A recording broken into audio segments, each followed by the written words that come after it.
আপনার page SEO করার ক্ষেত্রে পেজের তথ্য অপটিমাইজ বিষয়টা খুবই গুরুত্বপূর্ণ একটা অপশন। এবং পেজের তথ্যগুলো আপনি কিভাবে অপটিমাইজ করবেন, অপটিমাইজ মানে তো হচ্ছে আমরা একটা প্রসেসের একটা প্রক্রিয়ার সর্বোত্তম ব্যবহার অথবা সর্বোচ্চ ব্যবহার অথবা কার্যকর ব্যবহার। এবার এই অপটিমাইজটা কিভাবে করবেন, আপনার পেজের তথ্যগুলো কিভাবে অপটিমাইজ করবেন, সেক্ষেত্রে আপনার সবচেয়ে গুরুত্বপূর্ণ হচ্ছে পেজের নাম। পেজের নামটা কেমন হবে, এমন একটা নাম রাখবেন যেটা অনেকের মনে রাখতে সহজ হয়ে যায়। কারণ এখন প্রতিদিন ফেসবুকে নতুন নতুন কয়েকশো পেজ ক্রিয়েট হচ্ছে, যা দুটো পেজ আছে ও আরও একটা পেজ ক্রিয়েট করছে, সুতরাং কম্পিটিশন বাড়ছে। পেজের নামগুলো মনে রাখারও বিষয় আছে, তাই আপনার পেজের নামটা ছোট করে সুন্দর করে রাখার চেষ্টা করবেন। এটা অপটিমাইজেশনের একটা বড় অংশ, অডিয়েন্স কত সহজে মনে রাখতে পারে। তারপর হচ্ছে পেজের বিবরণী। ওই যে বললাম, পেজের বিবরণী হচ্ছে মূলত আপনার কন্টেন্টের ধরন, আপনি কি ধরনের কন্টেন্ট নিয়ে কাজ করেন। যেমন আমি লিখে রেখেছি আমি ফেসবুক সম্পর্কে কন্টেন্ট তৈরি করি, এটা আমার কন্টেন্টের ধরন।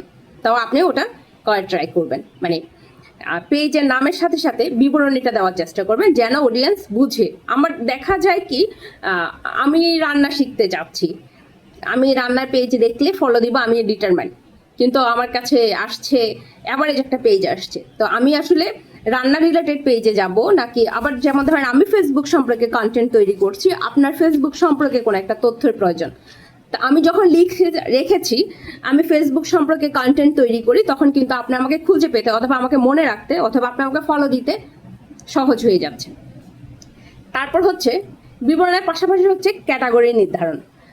কোন ক্যাটাগরি ভিডিও তৈরি করবেন, ট্রাভেল ভিডিও, আপনি কি ডিজিটাল ক্রিয়েটর দিবেন, নাকি আপনার ট্রাভেলার, নাকি আপনি অ্যাক্টরস, নাকি আপনি টিচিং দিচ্ছেন, ওই ক্যাটাগরিগুলো অবশ্যই নির্ধারণ করবেন।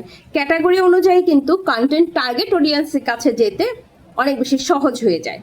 তারপর যোগাযোগ, ওই যে বলছি, মানে আমি এর আগে একটা এই রিলেটেড কন্টেন্ট তৈরি করছিলাম, সরি ফর সেই জন্য আমি বারবার ওই যে বলছি। যাই হোক, যোগাযোগ স্থাপন হচ্ছে মূলত কমেন্টসগুলো রিপ্লাই দেওয়ার চেষ্টা করবেন এবং কমেন্টসগুলোতে অডিয়েন্স কি চাচ্ছে সেটা জানার চেষ্টা করবেন, সেই অনুযায়ী কন্টেন্ট তৈরি করার চেষ্টা করবেন। মানে অডিয়েন্সের সাথে কানেক্টেড থাকবেন, আপনার অডিয়েন্স আপনার কাছে কি চাচ্ছে, কি হলে আপনার অডিয়েন্স আপনার কন্টেন্ট দেখবে, এই বিষয়গুলো আপনাকে নির্ধারণ করতে হবে। তার মানে পেজের যে তথ্যগুলো ওগুলোকে অপটিমাইজ করতে হবে। অপটিমাইজ করার কারণে আপনার পেজের ভ্যালু বাড়বে, আপনার পেজের কোয়ালিটি স্ট্যান্ডার্ড হবে, আপনার পেজটা অডিয়েন্সের কাছে গ্রহণযোগ্য হবে। এত পেজের মাঝখানে কম্পিটিশনে আপনার পেজটাও সবার কাছে গ্রহণযোগ্যতা পাবে। প্রত্যেক কাজে যদি কম্পিটিটর না থাকে ওই কাজে কোনো আরাম নেই, কোনো মজা নেই, স্বাচ্ছন্দ্য বোধ হয় না। তাই খালি মাঠে তো সবাই সাকসেস। যত বেশি পেজ আসছে নতুন নতুন ফেসবুকে, যত বেশি কন্টেন্ট ক্রিয়েটার আসছে, আমরা আমাদের কাজের কোয়ালিটিগুলো তত যাচাই করতে পারছি, এটা আমাদের জন্য অবশ্যই ভালো দিক। ধন্যবাদ সবাইকে, ভালো থাকবেন। যদি সম্ভব হয়ে থাকে অবশ্যই আমার ভিডিওটি শেয়ার দিতে একদম ভুলবেন না।